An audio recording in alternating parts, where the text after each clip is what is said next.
Muito boa noite, pessoal. Estamos ao vivo. Isso daí, hoje, dia 4 de abril de 2023. 4/4 de 2023.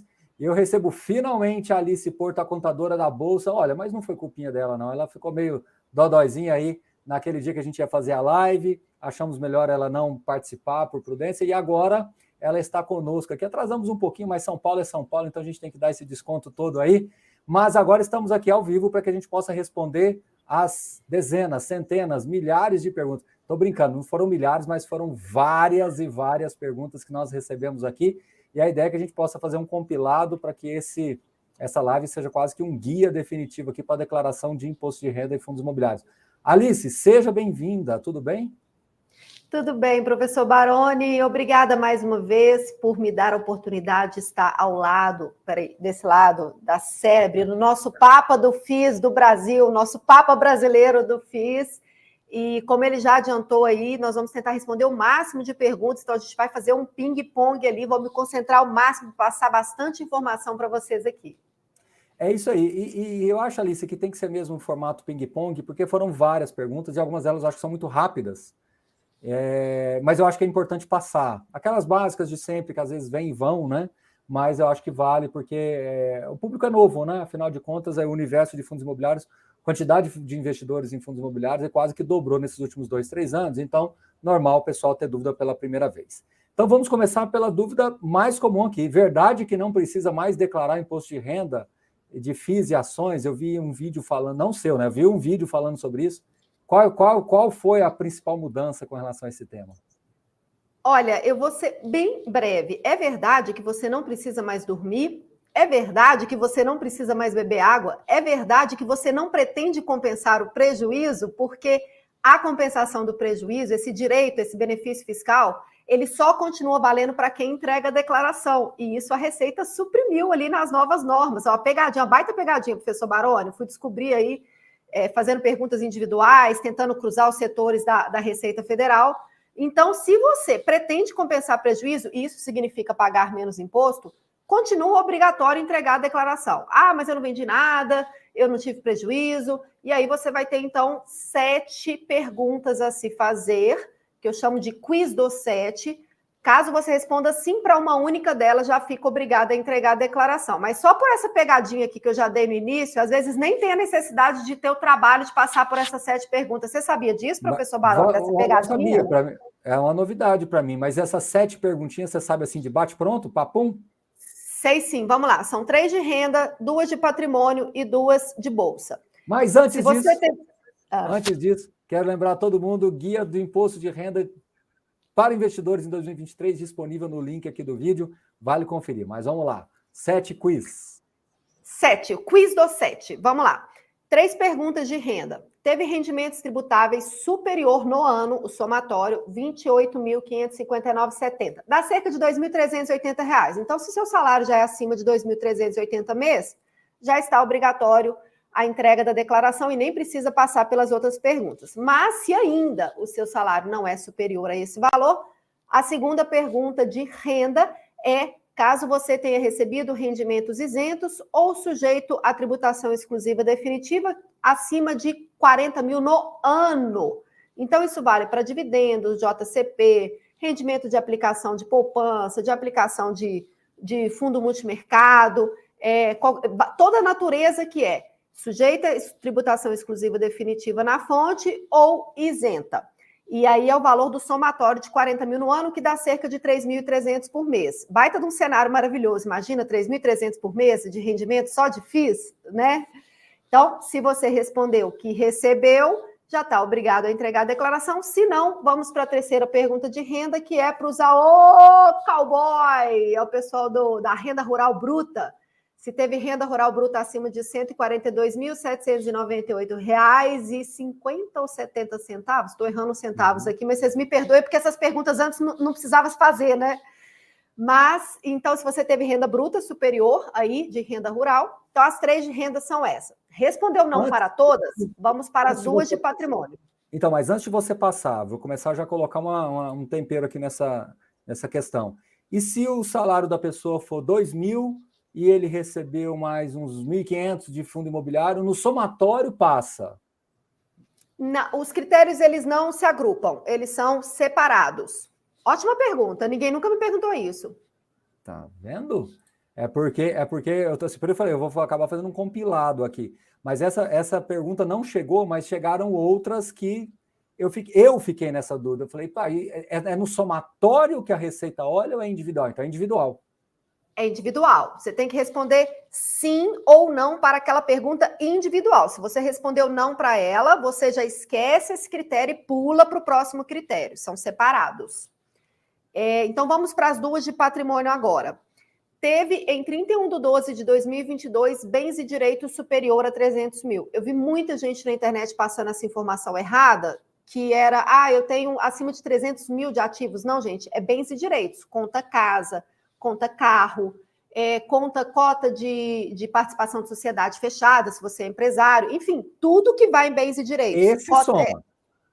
Esse soma todos os bens e direitos. Exatamente. Vai somar os FIIs que você virou o ano, as ações, os ETFs, os BDRs, a casa, o carro, todo o seu patrimônio de bens e direitos. Somou, o somatório ali em 31/12/2022 foi superior a 300 mil, está obrigado a entregar a declaração anual.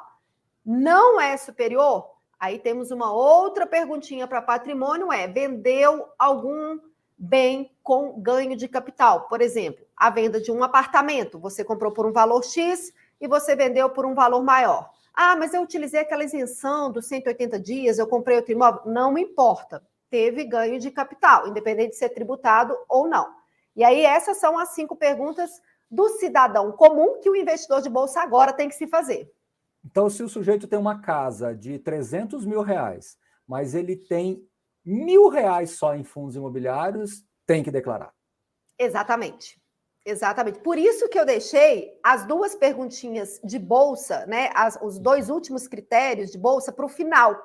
Porque a pessoa pode se confundir. Ela vai olhar o critério de bolsa, vai achar que não encaixa em nenhum deles. Como ninguém está acostumado ainda a passar pelos critérios comuns, ela pode falar, não, então não sou obrigada. Então, o ideal é que você passe por essas 5 perguntas dos critérios comuns, do cidadão comum, tira a capa de investidor, olha para a sua vida comum, respondeu não para todas, aí a gente vai para os 2 últimos critérios, que são os critérios de bolsa. Vendeu o somatório do ano, deu acima de 40 mil? Então, são todas as notas de corretagem que tem o V, Vzinho, né? Porque quando você vende, vem um V assinalado. Quando você compra, vem um C. Pega todas as notas do ano, soma todos os valores que tem ali assinalado o V. Deu acima de 40 mil reais no ano? Está obrigado a entregar a declaração. E, por último, teve uma única DARF que seja, né, no mínimo, uma única DARF durante o ano, também vai estar obrigado a entregar a declaração. E esse último é muito interessante, porque se você não fizer o cálculo, você não consegue nem saber se está obrigado a entregar a declaração ou não. Boas colocações. Agora eu vou acabar, olha só, fazendo um gancho aí. Tá bom, e aquela pessoa que é sempre a dúvida recorrente, que vendeu, mas não bateu aqueles R$10, ou seja, ele teve o lucro, mas não deu os R$10 para ele emitir a DARF. E aí, como é que fica? Então, esse aí vai ficar meio que no limbo ali. Aí eu sugiro que ele olhe para o prejuízo, porque vamos supor que essa venda que deu a DARF de R$10, de menos de R$10, que no compilado do mês ali teve prejuízo, teve lucro, prejuízo, lucro, aí ele fechou o valor do mês ali, deu um IR menos de R$10. Ele teve prejuízo. Então, ele vai ter que entregar a declaração. Se não essa DARF, ela não vai dar só 10, ela vai dar um valor maior, porque ele não vai poder abater o prejuízo. Não, na verdade, só fazendo uma correção, agora você me corrija se eu estiver errado. Na verdade, se ele teve uma DARF de R$6, ele pode ter tido lucro. Mas aí tem que olhar aquela pergunta anterior, que é o combo das vendas se somam mais do que 40 mil, correto? Sim. Vamos fazer 2 cenários aqui, então, para poder ficar claro. Vamos supor que ele fez uma única venda no ano ali, uma única venda, e essa venda foi lucro e deu um IR com menos de R$10. Como essa DARF não consegue pagar ela, mas é um tributo, você vai ter 2 caminhos. Você vai ter o caminho prudente de, opa, eu tive um tributo, por mais que eu não consiga pagar, está tributado, preciso entregar a declaração. Ou o caminho mais ousado de, a Receita não deixa eu pagar esses R$10, então não vou entregar a declaração. Aí é um pouco ousado, você pode ter algum risco. Agora, o segundo cenário, vamos supor que ele num mês teve ali uma venda que teve lucro e que deu uma DARF com menos de R$10. Mas, em outros meses, ele teve prejuízo. Ou até mesmo esse lucro de R$10 foi porque ele teve ali um lucro de 100 e teve um prejuízo de 90. Então, ou seja, ele teve um lucro de R$10, na hora que for calcular 15%, vai dar 20%, que é FIIs, né? Seu conteúdo é FIIs, vai dar R$2 a DARF. Se ele não entrega a declaração, ele está impedido de abater esse prejuízo de 90. Esse é o ponto, entendeu? Entendi. Então, assim, qualquer prejuízo que teve no ano, se você não entrega a declaração, você está impedido de compensar esse prejuízo. Claríssimo, claríssimo. Bom, então já colocamos a bola no chão, já respondemos várias perguntas só com esses entremeios aí, mas vamos seguir. Então, em 2022, apenas comprei cotas, não vendi nenhuma. Preciso declarar? Vai ter que passar pelas 7 perguntinhas. Então, as últimas 2 você já eliminou, que são as 2 de bolsa, mas você ainda vai estar sob ali as 5 perguntas que você tem que fazer. Então, agora a regra já não é mais tão clara e direta. R$1 tem que entregar a declaração. R$1 de prejuízo já tem que entregar a declaração, mas se não teve prejuízo, vai ter que passar pelos 7 critérios. Muito bem.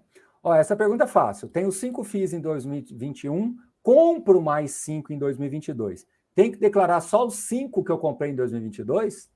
Mas é claro que não. Você está acumulando patrimônio. Declaração anual, ela é um retrato do seu patrimônio ali. Então, se você tinha 5 e você comprou mais, o seu patrimônio aumentou. Você tem que informar todo o seu patrimônio em 31/12 de 2022. Ah, mas eu comprei lá em 2010, lá em 2012, lá em 2014.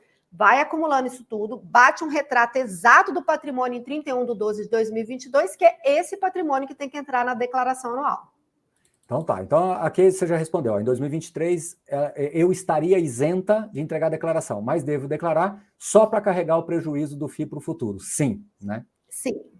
Sim, ponto final, sim. A redação ela é o seguinte, só que essa redação ela é até para prejuízo de renda rural, né? Que eu falei, ô cowboy, que é assim, caso pretenda, e o verbo é pretender, caso pretenda compensar prejuízo no próprio ano calendário de 2022 ou nos anos seguintes, é obrigatório entregar a declaração. E isso está muito explícito para a renda rural, mas para a Bolsa não estava. E foi aí que eu fui correndo atrás da Receita. Fui pegando esse texto da renda rural e falei, isso vale para a Bolsa também?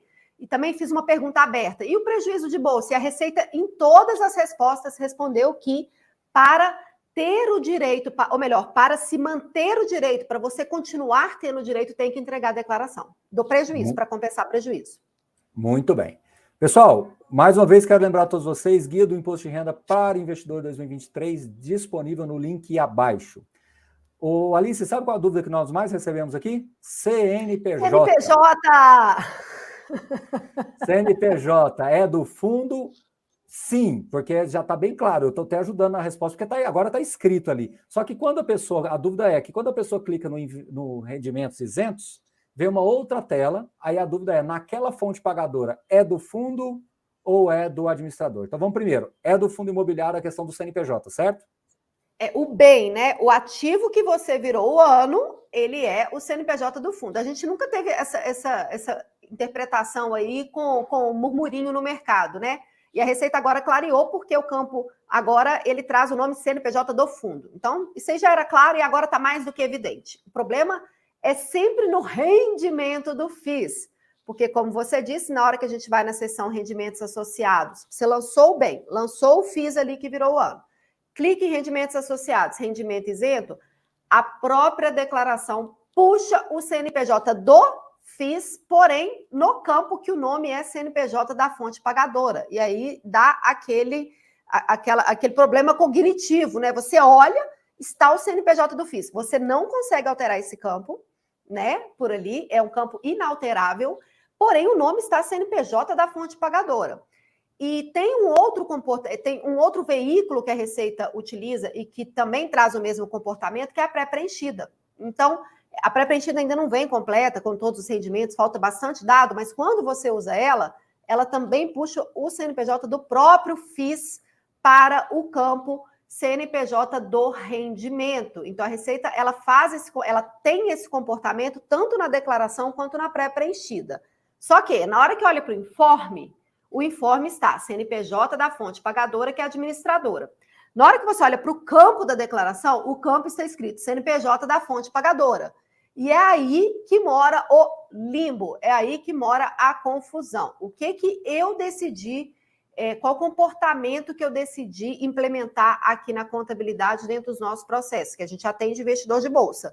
Já que a Receita Federal está se comportando dessa forma, não só por um veículo, mas por dois, seja na declaração ou na pré-preenchida, a gente está seguindo o mesmo comportamento da Receita, mesmo sabendo que informe de rendimento é um documento fiscal, é um documento oficial, mas por muitas vezes, não vou nem falar algumas, ele vem com informações erradas e você tem que ir ali em quem emitiu o informe de rendimento e às vezes pedir uma correção. Então, eu achei melhor, mais prudente, seguir o comportamento da Receita, porque caso precisar de alguma defesa, argumentar por que foi feito dessa forma, a gente está muito fácil de comprovar, mas você mesmo está fazendo dessa forma, né? Não só em um veículo, dois.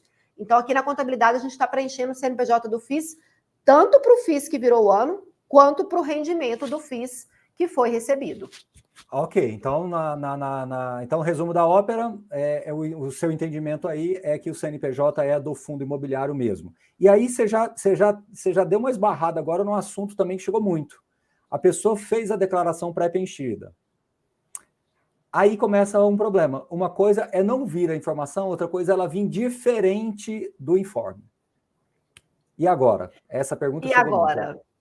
E agora, José? Agora que é o seguinte, ó, a pré-preenchida, presta bastante atenção nas ações, nos verbos que eu vou falar aqui. A pré-preenchida, o investidor tem que conferir, incluir, alterar, excluir e se responsabilizar. A Receita Federal, ela utiliza esses 5 verbos na hora que ela fala da pré-preenchida. Ou seja, ela está te dando uma informação ali, mas ela está lavando as mãos. Total. Estou te dando aqui, mas é você que tem que conferir, incluir, alterar, excluir e se responsabilizar. Beleza. Isso ficando claro para a cabeça do investidor? Tá, vou fazer isso então. Vou conferir, incluir, excluir e me responsabilizar. Aí ele olha para o informe e olha para a pré-preenchida e ele não sabe o que fazer. O que eu sugiro que ele faça? Se o informe estiver correto, e como que você vai saber isso? Você pode olhar no seu extrato, ali os créditos. Peraí, deixa eu ver o tanto que eu recebi mesmo. Opa, esse informe está errado. Se o informe estiver errado, ligar para a instituição financeira que emitiu o informe e falar, ó, isso aqui não está correto. Ou deu uma checada aqui e vi que o valor está diferente. Aí vai ter a correção do informe.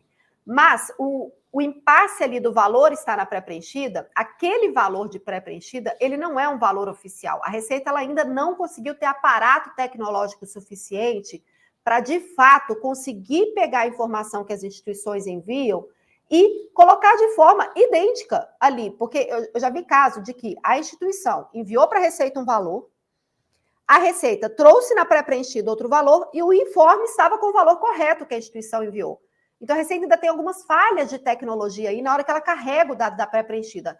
E por isso que eu acho a pré-preenchida tão perigosa, porque às vezes conferir é muito mais trabalhoso, dá mais margem de erro, você não consegue, os riscos ficam ali maiores do que quando você faz do zero, você mitiga maior os riscos ali. Eu acho que tem, de fato, ali uma eliminação de ter erros ali, de valores, porque esse negócio de alterar, às vezes você bate, olha, tá aqui o valor, sabe? A pessoa, ela usa menos energia, fica menos preciso. Tá, mas do ponto de vista, então, no seu entendimento, seguir pelo informe é mais prudente do que debater? Não, conferir se a informação do informe está certa. Teve Entendi. Divergência? Vai lá no seu extrato, confere aonde está a informação certa. Eu acho claro, que ali é a fonte segura. Tá claro. Então, agora vamos lá, vamos tentar fazer um algoritmo aqui. Se deu divergência, vai no extrato, confere os lançamentos e veja onde está a divergência e possivelmente você vai encontrar o ponto correto entre um dos dois. Perfeito, ótimo. Então, o algoritmo está direcionar para o extrato. É ali que a pessoa vai ver. Por falar nisso, bom, então, pessoal, está falando aqui no chat, eu vou repetir. Alice, você não tem como fazer uma consulta depois na Receita para bater isso direitinho, se é a questão, porque a gente fica sempre nessa dúvida, né? Eu acho que você pode tirar essa dúvida diretamente se é o CNPJ do fundo ou se é o CNPJ da fonte pagadora. Então, professor Baroni, eu me esqueci. Eu te falei que por 2 veículos ela está tendo esse comportamento, né, de puxar o CNPJ do FIS, que é a declaração, a própria declaração e a pré-preenchida, mas também nas consultas individuais ela instruiu para colocar o CNPJ do FIS. Mas ela vem fazendo essa instrução desde antes de fazer alterações à declaração. Desculpa, me expressei mal. A dúvida não está na CNPJ do fundo. Eu acho que a dúvida está na fonte pagadora. Na fonte pagadora. Isso. A Receita fala que é para usar o CNPJ do FIS. Para você ignorar o CNPJ da fonte pagadora e utilizar o CNPJ do FIS. Só que, professor Baroni, a Receita Federal é um órgão gigante. As pessoas ali, quando se fala de renda variável, elas têm um conhecimento muito pífio, né? Elas custam a entender a pergunta, às vezes você tem que reformular de uma vez ou outra, e ela traz respostas diferentes para a mesma pergunta. Você vai perguntando de tempo em tempo, a gente tem aqui um hábito, na verdade, um cronograma de fazer a mesma pergunta de tempo em tempo, para ver se ela está consistente na resposta. E às vezes ela muda a resposta. Mas essa do CNPJ do rendimento, as últimas, acho que mais de 10 perguntas, ela respondeu todas com o CNPJ do próprio fundo. Usar no rendimento do FIS ou CNPJ do próprio fundo. Agora, isso não exime aí, Mas, Alice, não tira a gente desse limbo ainda não, porque essas respostas da Receita, elas são duvidosas. Mas, Alice, eu acho que a dúvida não é essa. Eu acho que a dúvida não é o CNPJ, é a fonte pagadora. Porque, como você falou, você vai preenchendo, você coloca o valor, aí você vai lá nos rendimentos associados. Quando você vai nos rendimentos associados, ele vem com o CNPJ travado ali no campo e do lado tem um campo aberto para você digitar. Ali você coloca o nome do fundo ou ali você coloca o administrador. Acho que é esse que está o ponto da discórdia. Ah, desculpa. Olha, o fato dela estar trazendo o CNPJ do FIS ali, a gente está colocando o CNPJ do fundo. Tá, então, mas assim, isso não está... Essa pergunta você não fez ainda lá. Essa pergunta eu não fiz, vou fazer. Boa ideia. Eu precisava até anotar aqui. Porque o que está gerando de dúvida aqui que chegou para a gente? Mas foram várias dúvidas, né, Cíntia? Mas várias. Porque a pessoa fica com uma certa dúvida no sentido de assim, eu estou lendo o CNPJ do fundo, o campo está travado, eu não posso mudar aquele campo. Do lado tem um campo aberto que eu posso digitar. Se eu colocar o CNPJ da fonte pagadora, é o CNPJ do fundo ou da administradora? Porque da administradora não é aquele CNPJ que está escrito do lado, é o do fundo. Só que quando você pega o informe, está escrito o nome dos fundos que você tem, e lá em cima tem o CNPJ e o nome da administradora com o CNPJ da administradora. E lá embaixo você tem o CNPJ do fundo com o nome do fundo. Então, acho que essa dúvida vale você perguntar, como nós temos ainda um tempo. Eu vou perguntar. Eu estou seguindo, assim, um paralelismo, né? Se ali aquele campo está travado e está trazendo o CNPJ do fundo, no campo aberto eu vou colocar o nome do fundo. Você está inferindo isso. Exato, eu estou inferindo isso, mas eu vou fazer essa pergunta. Você já trouxe 2 questões aqui muito interessantes. Uma que eu já vou gerar conteúdo, que é os critérios não se misturam, você trouxe no inicinho, e esse agora de fazer a pergunta direto para a Receita desse campo aberto, apertá-la ali para ver se ela consegue passar um direcionamento. Às vezes ela pode até passar o direcionamento, coloca o CNPJ da fonte pagadora, mais o nome da fonte pagadora, né? Não sei o que ela vai responder, mas eu vou fazer essa pergunta. Mas se ela falar colocar o CNPJ da fonte pagadora, não vai ter como fazer, porque o campo está travado. O campo está travado? Mas aí tem esse campo aberto ali. Então, seria o campo travado com o CNPJ mais o campo aberto. Eu não sei o que ela vai responder. Não vou nem usar minha bola de cristal aqui, não. Então, tá joia. Bom, salvo engano, me corrija se eu estiver errado, salvo engano, o que as pessoas estão apontando é que quando você pega a pré-preenchida, vem o CNPJ do fundo com o nome do fundo. Exatamente. A pré-preenchida tem esse comportamento. E aí que está a dicotomia do negócio, porque quando você olha para o informe, a informação não bate ali, aí fica complicado, né? Bom, vamos lá. Teve uma outra aqui, Como declarar... Esse aqui chegou muito, tá, Alice? Como declarar os rendimentos do recibo de subscrição, né? Então, a pessoa tinha um fundo Fund 11, né? E aí ele recebeu Fund 12, Fund 13, Fund 14, né? Fund 12 não, né? Fund 13, Fund 14, que são os recibos. O Fund 12 é o direito. Então, Fund 13, Fund 14 e por aí vai. E aí, ele pode fazer um somatório, porque os informes também estão trazendo separados, né? Eu sugiro que mantenha separado. Eu acho que a informação, ok. quanto mais distinta ela tiver para a Receita Federal, menor chance de fiscalização. E são, de fato, ali tickers diferentes, né? Então, São. eu sugiro que traga separadamente por questões de a Receita Federal ter informação mais detalhada e também por questões até do próprio controle do investidor ali, para depois ele saber do que se trata aquilo ali. Tá bom. Chegou uma outra aqui, que essa eu acho que talvez eu vou ter que te ajudar um pouquinho. Que é o Me seguinte, ajuda. ele tem uma dúvida sobre day trade em fundo imobiliário. Então ele tinha 5 cotas de um fundo, num determinado dia ele comprou 2, vendeu 2, então ele quer calcular esse resultado. Por que eu estou falando que eu vou te ajudar um pouquinho aqui? Porque no caso de fundo imobiliário, a alíquota não muda, né, Alice? A alíquota não muda. Então, independente... Só que vai ter uma questão que é a seguinte. Se ele já tinha o fundo imobiliário na carteira, e isso vale para qualquer ativo, tá? Se você já tinha em carteira, e você faz um day trade daquele ativo no outro dia, o day trade você vai calcular em cima da movimentação do dia, você não pega a custódia anterior. Então, vamos supor, ele tinha 100, quantidade de 100 de um determinado fundo de investimento imobiliário. E aí, num determinado dia, ele vai lá e faz um day trade, ele compra 50 e vende 50. O que vai prevalecer é a movimentação diária. O day trade, vamos dizer, ele é sempre soberano. Então, nesse caso, ele nem mexeu na custódia. Ok, então ele vai calcular o resultado do day trade em cima daquela movimentação diária. Ah, não, mas o que ele fez foi, ele vendeu 150 e ele comprou 150. Então, 100 ali vai entrar não, ele vendeu 150 e ele comprou 100. Então, 100 entra no day trade e 50 ele pega o custo do ativo que ele já tinha em carteira. Ficou claro? Ficou, é bem confuso. Eu estava querendo simplificar para falar só de alíquota, porque ele falou, comprou 2, vendeu 2. Mas aí você já melhorou a dúvida aí, você já deu um passo para frente, né? É que eu acho que Mas na eu entendi o dúvida que você dele ele disse. já tinha em carteira. Normalmente, quando a pessoa pergunta sobre day trade de fundos de investimento imobiliário, o que eu vejo nas minhas lives, a questão ela não entra muito na alíquota, a questão entra mesmo no... Ele já tinha custódia, mas fez um day trade, que aí é a mesma dúvida para outros ativos. Mas, enfim, se não foi a dúvida dele, pelo menos a gente clareou aí para quem tinha essa dúvida. Mas o resumo da ópera é que não tem aquela isenção dos 20 mil, é isso que eu queria falar, não tem isenção dos 20 mil e a alíquota é 20%. Então, perfeito. Não muda, né? Então, não muda. Essa questão ali, né? Agora, chegou outra pergunta aqui que eu tô achando meio confusa a questão das datas, então vou tentar simplificar. Pelo que eu entendi, ele comprou num mês, vendeu no outro, teve lucro, mas não fez o recolhimento do imposto. Ele foi fazer algum tempo depois. Possivelmente deve ter pago multa, etc e tal, não tem problema. Mas aí, ele precisa declarar sim lá na aba renda variável, operações com FIA ou FIAGRO, não é isso? Exatamente. E talvez aí o ponto de obscuro para ele é em qual mês ele coloca que essa DARF foi paga.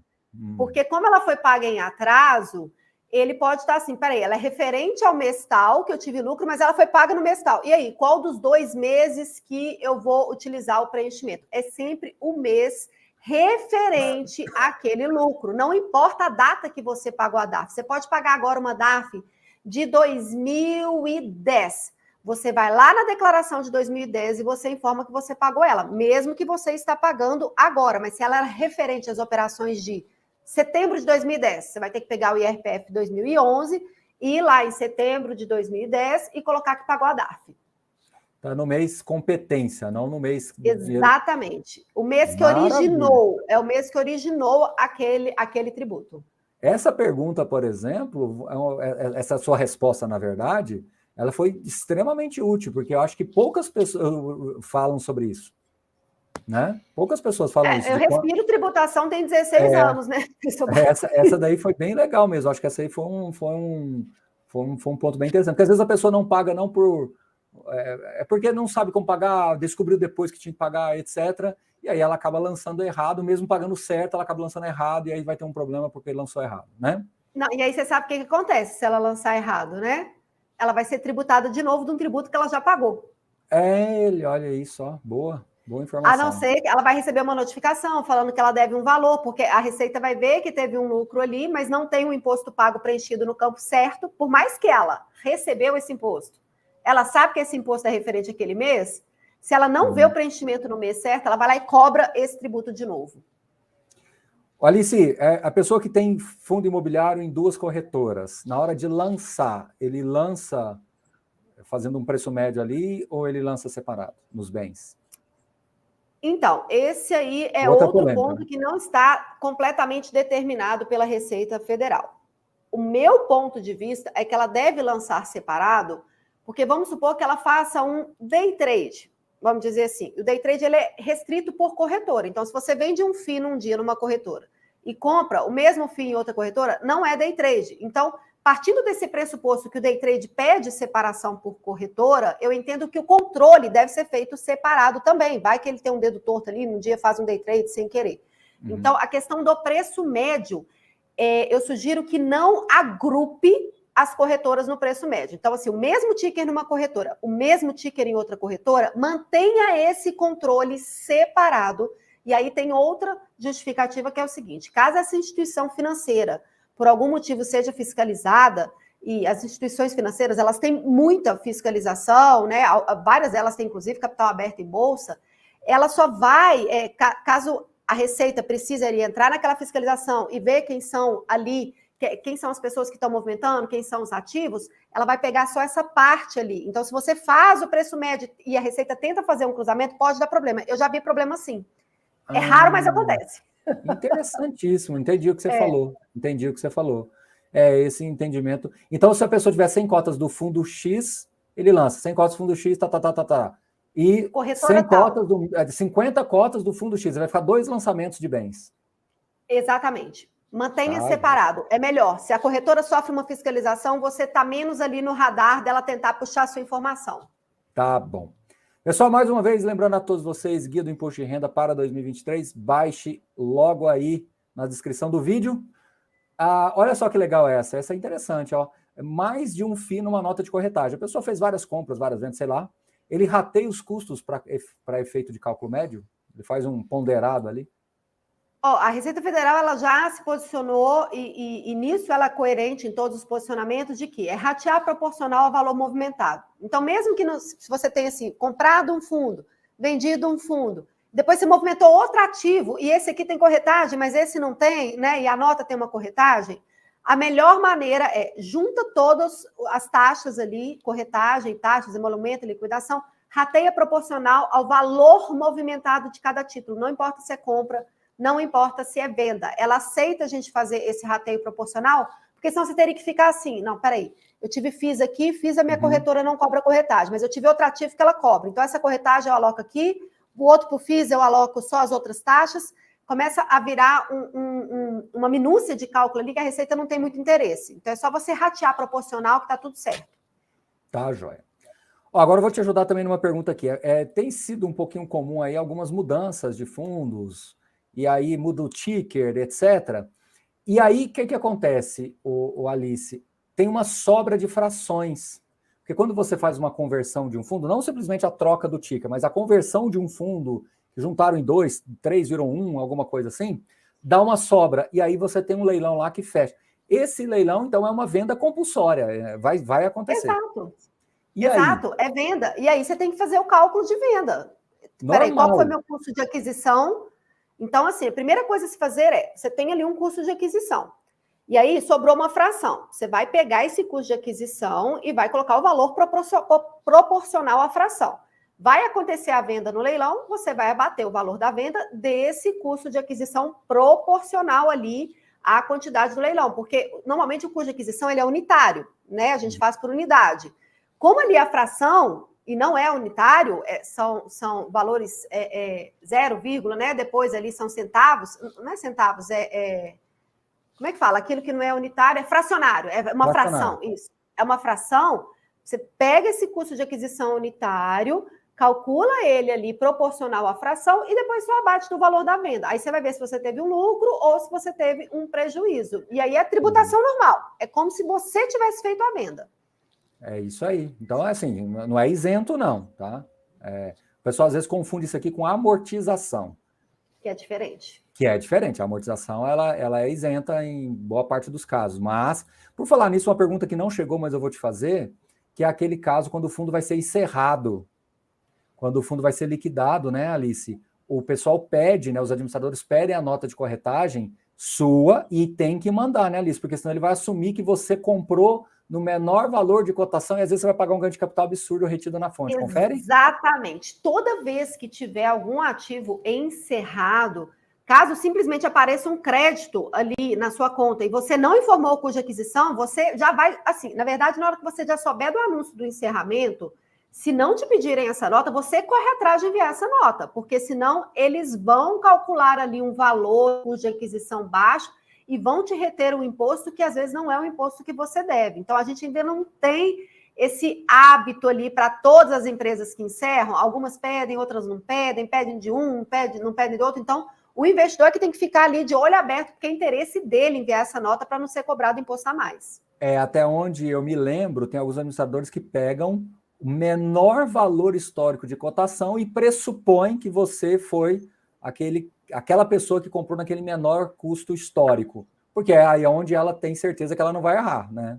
Exatamente. Ela não quer ter problema com a Receita, né? Porque como ela está intermediando esse tributo para a Receita, ela não quer ter problema nenhum. Então, ela vai usar ali o que vai mais garantir ela, mas a garantir ela não quer dizer que está garantindo o bolso do investidor. Então, não é correto isso. Absolutamente não é correto. Muito bem. Por falar em correr atrás, chegaram algumas perguntas para a gente aqui, o pessoal está se queixando, eu não vou citar aqui quais são, mas alguns administradores que não mandaram, que tentou... Gente, isso não depende nem de mim, nem da Alice. Quando eu posso, eu falo que está tendo essa dificuldade e tal, mas é outra coisa, né, Alice? É a pessoa que vai ter que correr atrás, né? A gente não tem como ter esse controle, né? Exato, ela tem que correr atrás e o que pode ajudá-la nisso, né? Porque eu já vi pessoas que, assim, correram atrás e não receberam hora nenhuma ali o informe de rendimento. Vai no seu extrato, verifica os créditos, confere ali no SEI, no canal eletrônico do investidor da B3, bateu ali os créditos, faz o lançamento por sua conta, não fica dependendo do documento oficial, até porque você tem meios de saber quanto que você recebeu ali. E aí você tem que se responsabilizar. Olha, se a Receita Federal fiscalizar um investidor e falar assim, você não lançou esse rendimento aqui. E aí, se o investidor for argumentar, mas eu não recebi o informe de rendimento, aí a Receita vai falar, mas você recebeu dinheiro. Você tinha condições de informar esse valor que você recebeu. Então, o investidor vai ter que procurar outros meios se a administradora não enviar. Exatamente. Alice, prejuízo, ele é carregável para o infinito, né? Você pode ir carregando, desde que você declare tudo certinho. E tem um detalhe, né, Alice, que passa desapercebido. O sistema, como é que o pessoal falou aqui? Não importa, ele não importa o valor do ano anterior do acumulado de prejuízo, correto? Exatamente. E isso também foi um insumo para eu chegar na conclusão de que a Receita suprimiu de forma intencional essa questão do prejuízo ali na instrução normativa, porque ela já tentava não dar luz para o prejuízo, ela já tentava colocar uma armadilha ali no prejuízo, porque a gente importa a declaração do ano anterior, vem tudo, menos o prejuízo acumulado de swing trade, de day trade, de FIIs e FIAGRO. Mesmo que você já lançou, já transmitiu, a Receita já recebeu, na hora que você importa, não vem esse prejuízo. E aí fica aquele questionamento, poxa, por que ela não importa esse prejuízo? Faz o investidor incorrer em erro se ele não tiver atenção. Né? E aí, na hora que eu fui analisar isso, eu falei assim, danadinha, ela suprimiu essa questão do prejuízo ali na instrução. Porque eu ainda pensei assim, às vezes ela suprimiu porque essa questão de investimento de bolsa, tem um monte de coisa que está no limbo ainda, ela não deu atenção especial, pode até ser. Mas, olha, o comportamento dela de importação de prejuízo já era um comportamento ali de não querer ajudar o investidor, incentivar o investidor a compensar prejuízo. Então, de fato, não importa, tem que ser lançado manualmente. Muito bem. Outra dúvida que também o pessoal sempre pergunta é a questão de... Até estou tentando achar aqui na minha lista, mas não estou, mas eu lembro o contexto. Que é o seguinte, a pessoa aquela questão de entre 22 e 23, ela recebe o anúncio do rendimento no dia em 2022, mas o crédito só vai acontecer em 23. Créditos em trânsito. Tem que lançar isso. Lança separadamente dos valores que foram recebidos em 2022 e usa ali o código de outros. Inclusive, para juros sobre capital próprio, que é a maior incidência de créditos em trânsito, a Receita Federal criou um código só para isso. Juros sobre capital em trânsito. Ela ainda não criou esse código para os rendimentos de FIIs em trânsito, mas isso já sinaliza de que ela quer essa informação em trânsito. Então, tem que lançar como se fosse ali um bens e direitos, porque é um bem, é um direito que você vai receber, e você já lança ali também no rendimentos isentos e não tributáveis para ter a contrapartida. Mas eu me lembro que uma vez chegou uma pergunta dessa, acho que não está na minha lista aqui agora, que é o seguinte, essa informação ela não está no informe, né? Ela só está em extrato. Então, essa informação, às vezes, vem em alguns informes, os informes estão sendo atualizados com ela, às vezes não vem. Então, assim, a Receita ela já não está sendo clara a respeito de como que vai lançar isso. Não criou um código específico para FIIs. O próprio informe, alguns têm, outros não têm, às vezes chega uma cartinha, às vezes não chega outra cartinha. E aí, eu tenho que sair correndo atrás de todos esses créditos em trânsito? Eu, como sou profissional de contabilidade, eu vou fazer isso para os meus clientes, mas o investidor ali, se ele quiser ficar todo certinho, ele vai ter que correr atrás. Mas a B3, o canal eletrônico do investidor está trazendo essa informação. Então, é importante dar uma olhadinha lá. Venda de direito de subscrição, que quase acabou com a nossa amizade uma vez que o pessoal falou que eu estava discordando de você, mas no final das contas, eu acho que o seu entendimento é que era o correto, né? 15% entra como ações, né? Exato. Finalmente, esse aí, a Receita, ela não só respondeu às consultas individuais, mas ela formalizou isso aí de uma forma mais legal mesmo. Então, tem até o número ali Esqueci qual que é o nome do documento. Você lembra qual que é o nome do documento? Mas tudo bem. Não, não sei o quê, alguma coisa assim, né? Venda de direito de subscrição, não importa para qual ativo ela está atrelada. É do ativo de FIIs, é do ativo de ações, não importa, isso é mercado à vista. Então, é 15% e não tem isenção dos 20 mil. Não entra na isenção dos 20 mil. Eu trabalhei muito tempo com isenção dos 20 mil, trabalhando com direito de subscrição, a Receita não respondia, era mercado à vista. E aí eu juntei toda a documentação e para os meus clientes eu fiz ali pela isenção. Até que ela respondeu e falou, não tem isenção e é 15%. Opa, então beleza, então daqui para frente vou calcular os 15% e não vou considerar isenção. Entendi. Muito bem, então na prática a pessoa vendeu o direito de subscrição, o preço médio dela parte do zero, né? Então é 15% sobre a operação. Sobre a venda, porque o custo é zero. O custo é zero, então ele ganhou, né, aquele direito, então ele parte Você ganha um presente e você resolve vender o presente. Qual foi seu custo? Zero. Exatamente, né? Bom. Deixa eu ver se tem mais aqui. Sim, lembrei.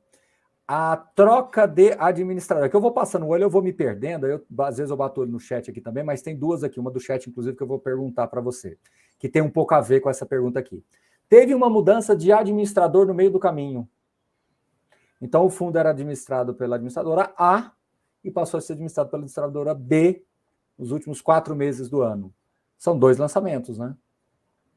Eu sugiro que faça 2 lançamentos. Fica muito mais coerente, porque se a Receita for fazer o cruzamento ali, né, das administradoras, fazer alguma fiscalização, está discriminado, que é separado. Eu sugiro que faça 2 lançamentos. Porque se a pessoa recebeu mil reais da administradora A, enquanto o fundo estava lá, ele vai ter R$1.000 e R$400 da administradora B.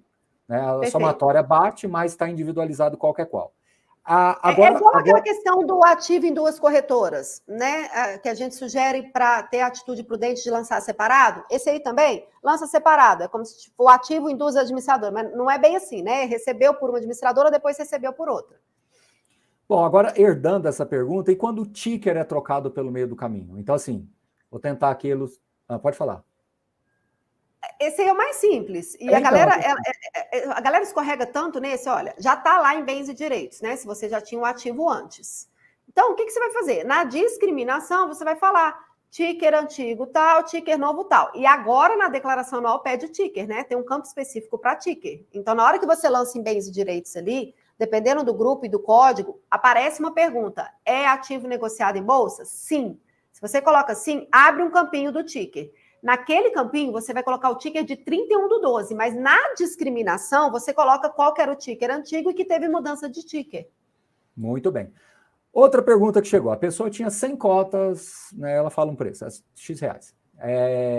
E aí o preço médio dela lá em 31 de dezembro de 2021... era 10 mil, somando tudo. Aí ela comprou desse mesmo fundo mais 50 cotas. Ela simplesmente pega aquele campo que ela herdou e ela atualiza, é isso mesmo, né? Eu entendi isso mesmo. Então aí ela vai ter agora 150 cotas a 15 mil reais. Então o valor vai mudar muito substancialmente, né, de 10 para 15 mil, não por uma valorização, mas porque ela comprou mais cotas, correto?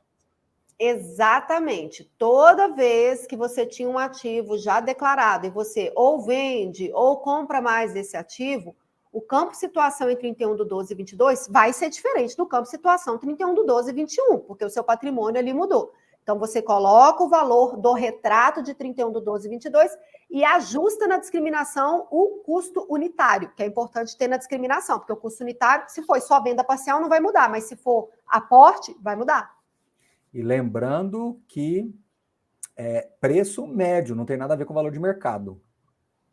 Perfeito. É igual uma casa, gente. Você compra uma casa, ela vai em bens e direitos. Se essa casa construir uma favela ou construir um centro comercial, se ela valorizou, desvalorizou, isso não importa para a Receita. O que a Receita quer saber é o custo de aquisição para qualquer bens e direitos.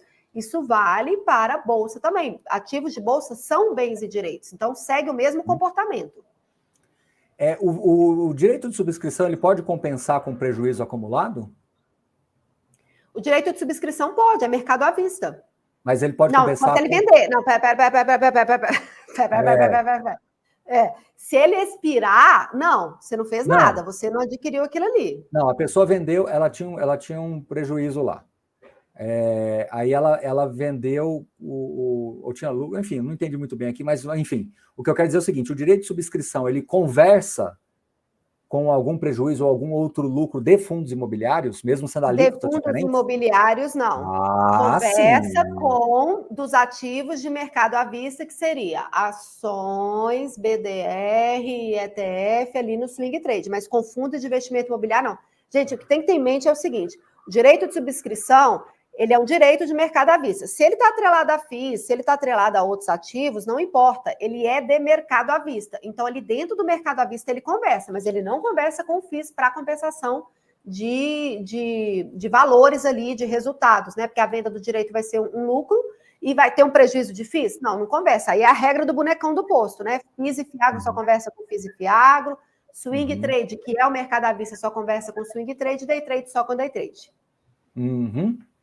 Muito bem.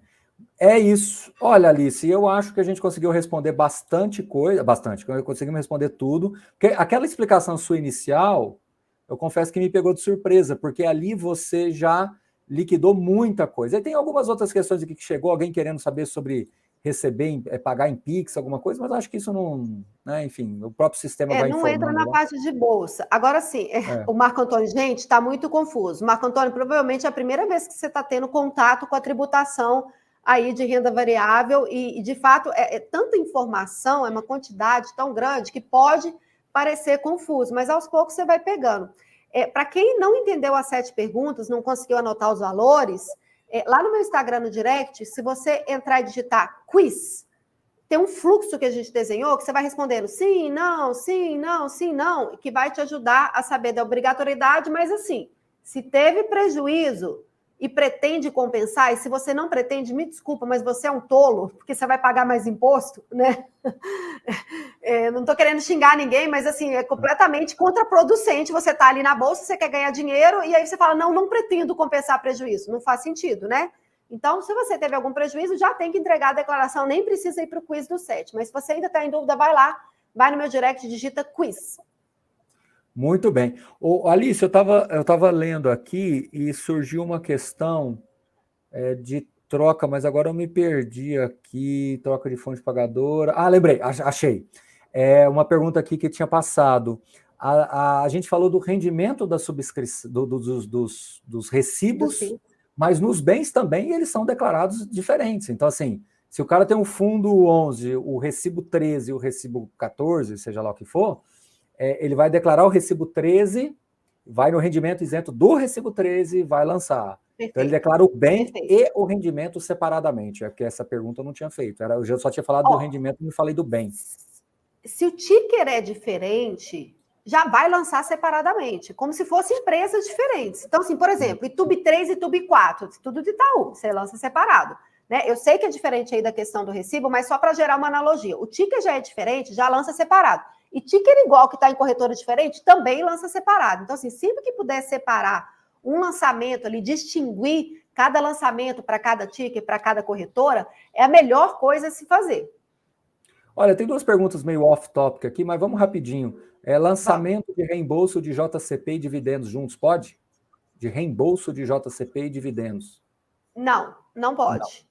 Não vale a pena. Não agora faz isso. Eu... Não faça isso. É uma fiscalização muito fácil da Receita pegar. Não faça isso. Tá. Agora, eu nem entendi essa pergunta direito aqui. Peraí, deixa eu ver. Como declarar ativos escriturais, ações que geram rendimentos das companhias telefônicas e aonde declarar respectivos dividendos em juros de capital próprio? Veio assim na pré-preenchida. Rapaz, ativos escriturais, ações que geram rendimentos anuais, ativos escriturais, são ativos negociados em bolsa? Pois é, eu não entendi muito bem o que ela quis dizer, então melhor a gente não arriscar para não passar uma informação. Miriam, procura a contadora lá no Instagram, manda um direct para ela lá, que aí vocês conversam e explica melhor. Já não vai correr o risco de repente, te dar uma resposta errada. Eu não entendi, por isso que eu estou... E ela falou assim, veio assim na pré-preenchida e colocou uma carinha assim, gente, a pré-preenchida exatamente, é esse emoji que ela mandou assim, ó, tudo que você olhar para a pré-preenchida, você tem que olhar assim, será que tá certo? É isso aí. Ó, Silvio, é por isso que eu tô falando, a pergunta, a introdução da sua live foi muito interessante, né? Comecei a investir em fundos imobiliários no segundo semestre, só efetuei compras, não vendi nada. Preciso declarar depois da alteração de 40k da receita, né? Aí é o seu quiz, né? É o quiz do 7. Aí é entrar lá no meu direct, porque se a gente for ficar passando toda hora, né? As 5 perguntas, mais as 2 de bolsa, e 28.559,70, 142.790, a pessoa começa a ficar louca. Então, assim, vai lá. Eu lembro que quando a minha equipe de marketing apresentou, elas falaram assim, olha que monstro. Eu falei, monstro não, que obra de arte. Sabe? Um fluxo todo complexo ali, que vai trazendo para uma pergunta, vai trazendo para outra, vai te dar bastante segurança. A Miriam falou ok, ela concordou com a gente, falou assim, veio assim no informe. Bom, você veio assim no informe já é um bom indicativo de que ela deve ser. Já é um melhor indicativo do que da pré-preenchida. Então, se ela falou na pré-preenchida, eu não entendi, se ela falou na pré-preenchida e ainda bateu com o informe, então tá tudo certo. Ô, Alice, eu acho que a gente matou tudo, então você fica me devendo só essa informação do CNPJ. Assim que você tiver, sério, me manda, porque aí eu faço uma livezinha rápida, relembro essa nossa aqui e faço uma live rápida. E a entrega final, 31 de maio, né? 31 de maio, exatamente. E dessa vez a Receita, eu acho que assim, a chance dela prorrogar é nula, porque ela já deu 75 dias. Ela nunca tinha dado 75 dias logo na largada, assim. Então ela já estava contando que ela estava prorrogando, ela já deu um tempo bem grande aí. É isso. E aí, não vamos prometer aqui, mas se porventura surgirem mais dúvidas dessas que não foram respondidas aqui, ótimo, tá bom? E aí depois eu vou depois falar com você direitinho para pegar essa questão do fluxograma, para ver se a gente consegue meio que replicá-lo para o pessoal aqui, para o pessoal ir seguindo de alguma maneira, um link que cai nisso daí mais fácil, mais direto. Mas isso aí a gente conversa depois nos próximos dias, e eu tento ver uma forma também de ajudar as pessoas que nos acompanham aqui. Romualdo perguntando, veio um campo novo de código de negociação, que preencheu o código de negociação. Ticker. Exato, você sabe que tem gente que me pergunta, mas o que é ticker? Eu falo, rapaz, você está na bolsa e não sabe o que é ticker? Não é possível. Na hora que você comprou, você digitou o ticker. Né? Você sabe o que é, você não está sabendo que o nome dele é esse. O ticker, Romualdo, o tickerzinho lá, aquelas 4 letras e o número 11, se for fundo imobiliário. É aquilo lá, Exato. Você tem que preencher exatamente aquilo lá. Né? Então, você já digitou ele em algum momento para você comprar o ativo. Exato. Eu falo que essas são as dúvidas fáceis, né? Inclusive... Aí eu concordo com um amigo lá que falou que fica confuso. No começo fica confuso, mas em teoria, depois que você faz a primeira vez e você vai usando a sua declaração como base para a próxima, a tendência é que isso vai se acelerando. O tempo o trabalho, o tempo de produção desta declaração vai ficando cada vez menor, em teoria, né? Alice, sim, obrigado, viu? Tem um dificultador, porque ela é só uma vez por ano, e aí, às vezes, você até esqueceu, assim. Eu lembro que eu fazia folha de pagamento da empresa da minha mãe, era uma vez por mês. Eu achava péssimo uma vez por mês, porque tinha tanto critério, sindicato não sei o quê, sindicato não sei o quê. Então, assim, tomar cuidado para estar sempre alimentando as informações. Então, assim, quem está aqui, vou convidar para poder me seguir nas minhas redes sociais, Contadora da Bolsa, YouTube, Instagram. Estou sempre postando tributação. Gente, eu só posto tributação. Até minha vida pessoal eu diminuí. Antes era 80-20, está 10. Assim, o resto tudo é tributação. para que o investidor não caia na malha fina, não tenha CPF bloqueado, porque o intuito principal dessa live aqui, sabe qual que é? Você não ter o CPF bloqueado, porque se você não cumprir as obrigações, todo investidor de bolsa tem o CPF bloqueado, que não cumpre as obrigações. É isso. Ô, Romualdo, não me lembro de ter visto esse código. Dá uma olhada com calma, Romualdo, porque se você realmente tem fundo imobiliário, vai no seu extrato, que tem lá 4 letrinhas e o número 11, esse é o código, esse é o ticker que você vai colocar lá, tá bom? E deve ter também nos seus informes, normalmente eles já colocam o ticker também, então tá tranquilo. Última pergunta aqui, para não ficarmos sem responder, prejuízo em FII Infra a bater com lucros de venda de fundos imobiliários? Não conversa, né? Não conversa, só FIIs com FIAGRO. FII Infra é outra coisa, é outra categoria. Então vamos repetir, FII e FIAGRO conversam, tanto que lá na declaração tem movimentações exatamente FIIs / FIAGRO, então são os únicos que se conversam.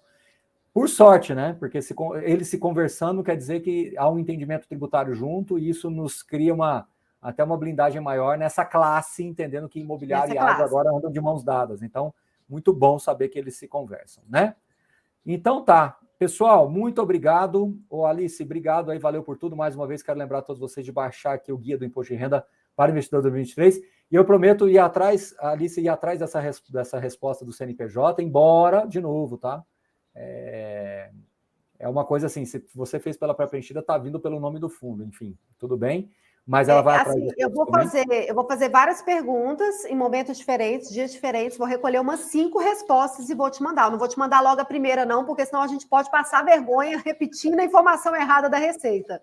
Muito bem. Como a gente tem praticamente 2 meses, é tempo suficiente para a gente ter isso aí com mais segurança. E eu prometo ir atrás, agora do meu lado aqui, eu vou prometer ir atrás para ver esse fluxograma que ela falou, para ver se tem alguma forma da gente replicá-lo para o pessoal aqui que nos acompanha de alguma maneira, e a gente faz esse exercício depois e traz para vocês, tá bom? Alice, muitíssimo obrigado mais uma vez, valeu por tudo, tá?